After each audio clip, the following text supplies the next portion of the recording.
What are we doing? This was solving, right? This is what we labeled it yesterday, right? Solving quadratics as what? Anybody remember?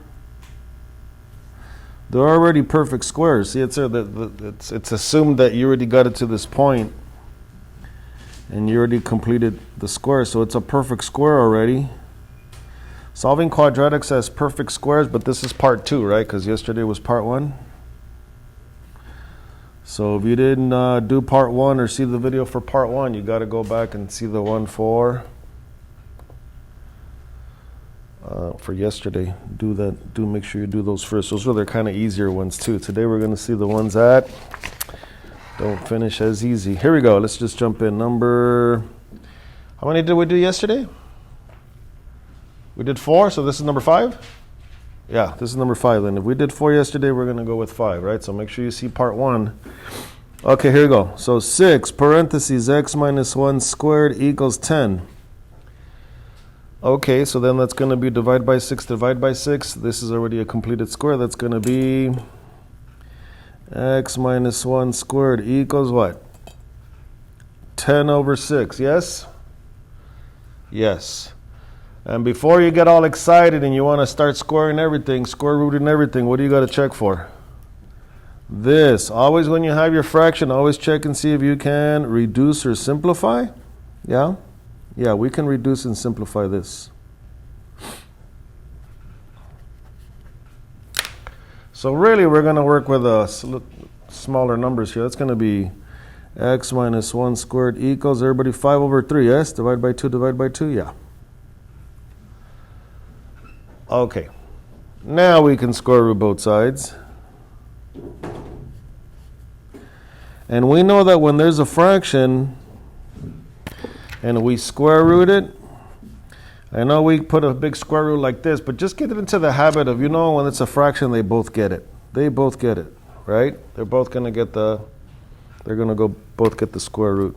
So it's going to be x minus 1, that frees this up, is equal to plus minus, and see, this is no bueno, no happy. Remember yesterday, both of them had a perfect square root, so those worked out nice. Or maybe the bottom one had a perfect square root, and that worked out nice. Here we got none of them. None of them have a perfect square root. Okay, you can't have this. This is improper. Improper. If anybody remembers from Algebra 2, it's okay to have a rational or a radical. I think like number 4 we saw yesterday. It's okay to have a square root in the numerator, but you cannot have this one. Improper.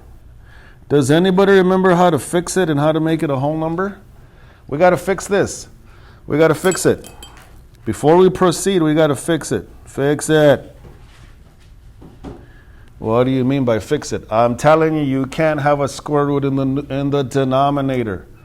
Numerator, okay, never in the denominator. Okay, so from Algebra 2, I'm going to do a little side work over here. I'm going to do a little side work. I'm going to leave it up here. The square root of 5 over the square root of 3, okay? Again, this is what's wrong. I can't have a square root in the denominator. Anybody know how to fix that? You multiply by another square root of 3. You multiply by another square root of 3. Whatever it is, if it's a square root of 2, multiply by square root of 2. If it's a 7, square root of 7. Why do you multiply by the same exact thing? Anybody know? Because it makes a whole number. What's a square root of 3 times a square root of 3? Don't tell me it's a square root of 9, and then when you do the square root of 9, what's the answer? 3. Isn't it under a square root when you have 2 of the same number? It comes out as a whole number? Then why do I need to multiply 5 times 5 to know that it's 25? And then let's what's the square root of 25? 5? Hello? Why would you go around the whole block when it's right there? Like if I tell you, what's the square root of 17 times the square root of 17? Do I need to know what 17 times 17 is? No, I don't need to know what 17 times 17 is. What is the square root of 17 times the square root of 17? 17. It comes out as a whole number. Okay? So that's why the square root of 3 times the square root of 3. Yes, it's the square root of 9. And then the square root of 9 is what? 3. Why would you go and do all that nonsense? That's why you want to use the same one. So now, everybody agree? The square root of 3 times the square root of 3 gives me the whole 3. That's why you do this. Because the bottom, the denominator, has to be a whole number. You just made that happen. Can somebody tell me what the numerator is going to be now? Well, now you got to multiply the square root of 5 times the square root of 3. Well, that's just what? That's just the square root of 15, and that's it. It doesn't, you can't simplify it. I mean, you kind of check all the time, but that one, those numbers, they're not the same.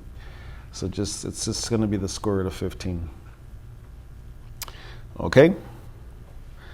All right, so believe me, this and this, they actually have the same value. They have the same value. Okay, it's just like trying to convince a third grader that 1/2 is the same as, it's like trying to convince a third grader that 1/2 is the same as, 3/6. Isn't 3/6 1/2? Yeah. But they're different. Oh, I know they're different, but they have the same value. It's the same amount. It's like $1 can be $1, like a dollar bill, or it can be 4 quarters, or it can be 10 dimes. You can represent it in a different way, but it has the same value. Okay, so this, and this have the same value. It just looks different, okay? So now let's replace that. So now our problem is this. X minus 1 is equal to plus minus, not this. What am I going to put instead of that? This one that I just, that I fixed because we can't have that radical in the denominator. Okay. And then from here, I think you can finish it, right? But I'm going to do it anyways. What's next? Well, there's nothing more to do and simplify over here, so now we move that -1 over.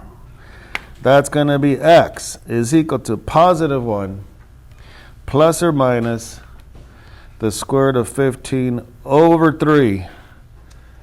Now, this is the answer, but you can't leave it like this, or this is not the way you'll see it on the worksheets or in the books. Because what? What did I tell you yesterday? If one of them has a fraction, they got to all have that same fraction. So, you guys remember how to fix this? Yeah, 1 is really 1 over 1 plus the square root of 15 over 3. And what's that same denominator? Well, it's going to be a 3, right? So what do I do to make this a 3? Well, multiply by 3 and multiply by 3, right? So you're going to have 3 over 3 plus minus the square root of 15 over 3. Yep. And so the final answer is going to be what? X is equal to what? Now that they have the same denominator, you just write it once. You just write it once. Now that they both have the same denominator, you can write it over once like this. And then the numerator is going to be what? 3 plus minus square root 15. Leave it like that. Don't do this. Don't be like, oh, look, these can reduce. No, you can't do that. Or look, the 15 and the 3 can reduce. No, you can't do that. It's not even a 15, it's a square root of 15. Just leave it like that. Okay? So a bunch of little, kind of little work that you have to do to just make the answer look proper. But that's when this scenario comes up. You cannot have a square root in the denominator. That's how you handle it. Okay, let's look at another one. Number 6. Here we go. Let's do this again. 6.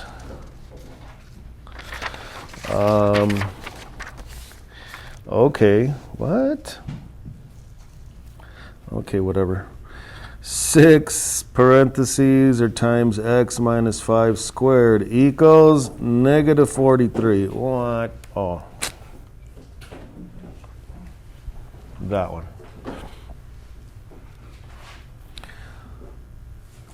So you're going to eventually work out your problems. You're going to get to this point, right? And then it's like, well, how do I finish? See, some of you can get it to this point, but you won't know how to finish. We can do it. Okay, everybody agree? Divide by 6, divide by 6. So that's going to be x minus 5 squared equals negative 43 over 6. All right, I can handle that. Yeah, divide by 6, divide by 6. Okay, and then always check. Can these reduce? Can they reduce by a 6? No. Can they reduce by a 2 or a 3? No. So it just stays like that, right? Plus it has a negative. Okay. All right, so now we square root both sides. It doesn't reduce, but you always check, right? Now we square root both sides. And when you do square root both sides, well, here's where this fraction situation is. This is what we're working on. X minus 5 gets freed up, right?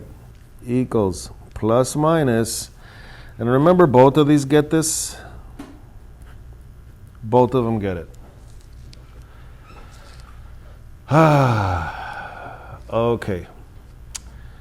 So, what do I got to do? Is this okay? No, it's not okay. You can't have the denominator with a square root.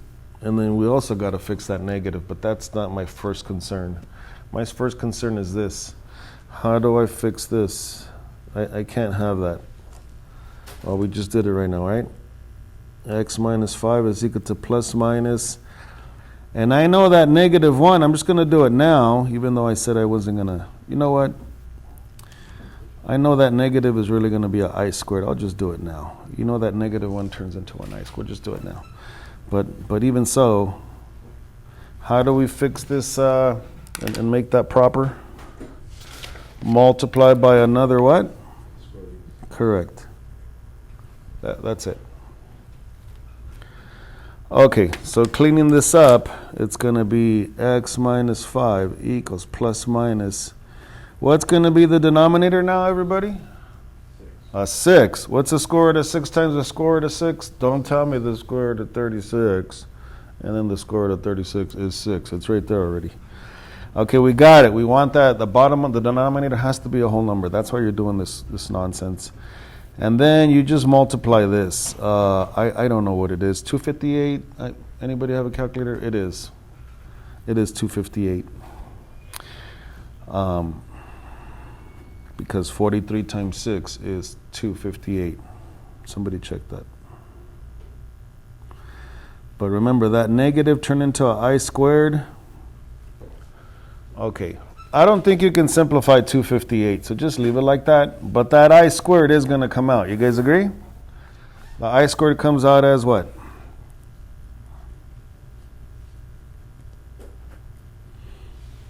I mean, the books sometimes write it, or the worksheets write it out over here. I don't like it. I write it in the front.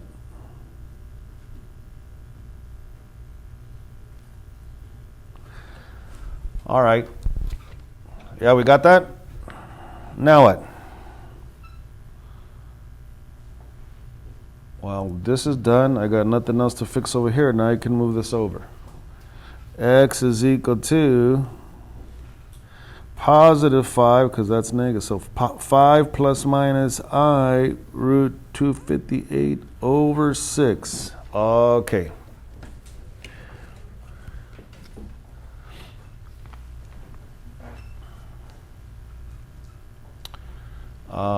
Is that the way we're going to leave the answer? No, we can't. Because if this has a denominator, this one has to have the same denominator. So you put a 1 under here. You multiply top and bottom by 6 and by 6. So that's really what? 30 over 6 plus minus I root 258 over 6. Yeah. And that's pretty much the answer, but you write it like what? Like this. Once these are the same, you just write it over the 6 like this, and it's going to be 30 plus minus I root 258. Ahí está.